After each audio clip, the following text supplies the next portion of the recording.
Hello दोस्तों, कैसे हैं आप सब। आशा करती हूँ कि आप सब अच्छे होंगे।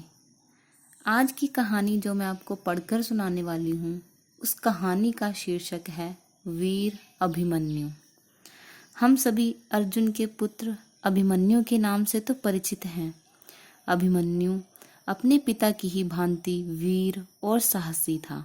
महाभारत के युद्ध में जब कौरवों द्वारा चक्रव्यूह रचा गया, तब 16 वर्ष के वीर बालक अभिमन्यु ने अकेले ही व्यूह में घुसकर कौरवों के दांत खट्टे कर दिए। तो चलिए कहानी के बारे में पढ़ते हैं। स्थान का नाम है पांडवों का शिविर। धर्मराज युधिष्ठिर कुछ सोच रहे हैं। उनके पास ही भीम खड़े हैं। इसी बीच नकुल आते हैं। नकुल युधिष्ठिर से कहते हैं, भैया आज युद्ध का समाचार बहुत बुरा है। युधिष्ठिर ने कहा, वह क्या नकुल। तब नकुल बोले, कौरवों ने दक्षिण में युद्ध आरंभ कर दिया है। श्री कृष्ण और अर्जुन उधर चले गए हैं। तभी सहदेव का प्रवेश होता है। सहदेव युधिष्ठिर से कहते हैं, भैया गुप्तचरों से समाचार मिला है कि गुरु द्रोणाचार्य ने आपको पकड़ने की प्रतिज्ञा की है और इसके लिए उन्होंने चक्रव्यूह रचा है। भीम ने कहा, चक्रव्यूह की रचना अच्छी बात है, देख लूंगा। तब युधिष्ठिर ने कहा, अर्जुन को दूसरी ओर युद्ध में फंसाकर इधर चक्रव्यूह की रचना की है, इसमें कौरवों की अवश्य कोई चाल है। तब भीम ने कहा, कोई बात नहीं भैया, मैं उस चक्रव्यूह को तोड़ डालूंगा। भीम अपनी गदा घुमाते हैं। तब युधिष्ठिर कहते हैं, भीम तुम वीर अवश्य हो, किंतु चक्रव्यूह नहीं भेद सकते। भीम ने कहा, पर क्यों। युधिष्ठिर ने कहा, क्योंकि चक्रव्यूह तोड़ना केवल श्री कृष्ण और अर्जुन ही जानते हैं, पर वे दोनों आज यहाँ नहीं हैं।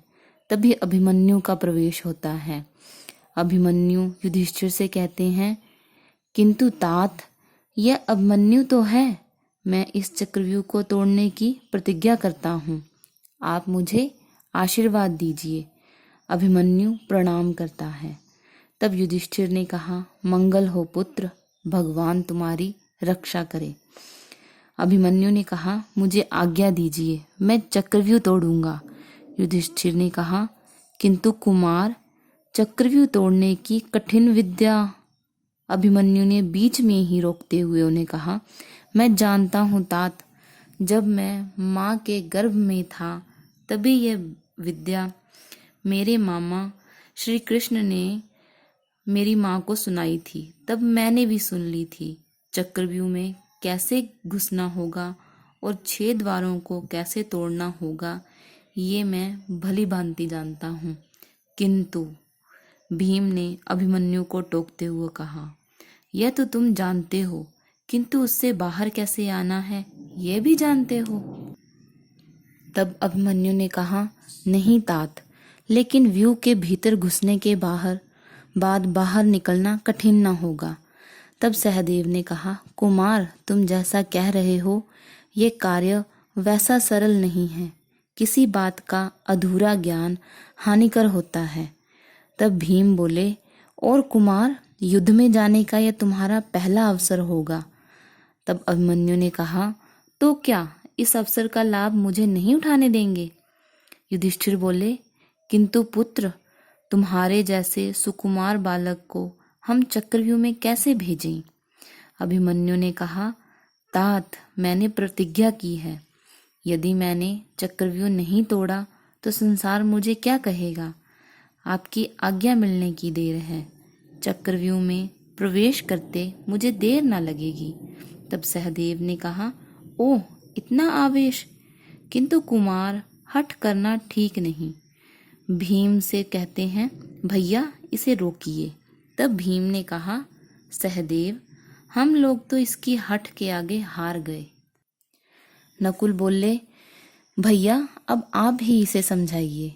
तब युधिष्ठिर ने कहा, पुत्र अभी युद्ध में जाने की तुम्हारी उम्र नहीं है, तुम केवल 16 वर्ष के किशोर हो। तब अभिमन्यु ने कहा, तात, सिंह का बच्चा छोटा होता है, फिर भी वह वन के सभी प्राणियों को भयभीत किए रहता है ना? चक्रव्यूह में यदि मैं मारा गया तो?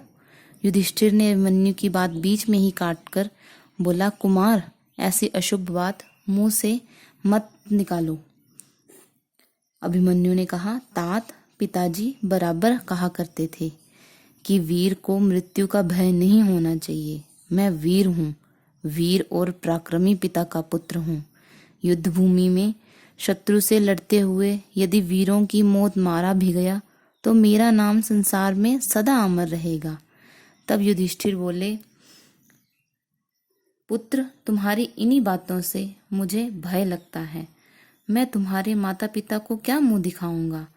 अभिमन्यु बोले, तात, यह क्या आप चाहते हैं कि संसार मुझे कायर कहे?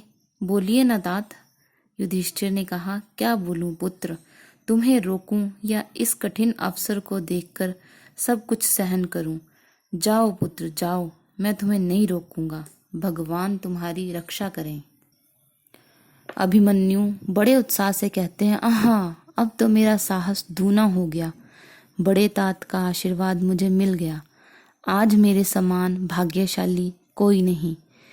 धर्मराज से कहते हैं, तात, आप इधर उधर की बातें ना सोचें, चिंता ना करें, मैं चक्रव्यूह तोड़कर ही रहूंगा। तब युधिष्ठिर बोले, क्या सोचूं और क्या करूं, कुछ समझ में नहीं आता। अभिमन्यु के सिर पर हाथ रखकर, जाओ कुमार, विजयी हो। अभिमन्यु बोले, मैं धन्य हूँ। अभिमन्यु युधिष्ठिर के चरण स्पर्श करता है। तब युधिष्ठिर ने कहा, भीम, नकुल, सहदेव, तुम सब लोग कुमार के साथ जाओ। अभिमन्यु को अकेले नहीं छोड़ना, सभी लोग सावधान रहना। भीम कहते हैं, आप चिंता मत कीजिए भैया, हम लोग छाया की तरह कुम्हार के साथ रहेंगे। अभिमन्यु ने कहा, तात, मुझे आशीर्वाद दीजिए कि मैं यशस्वी बनूं। अभिमन्यु सबको प्रणाम करता है।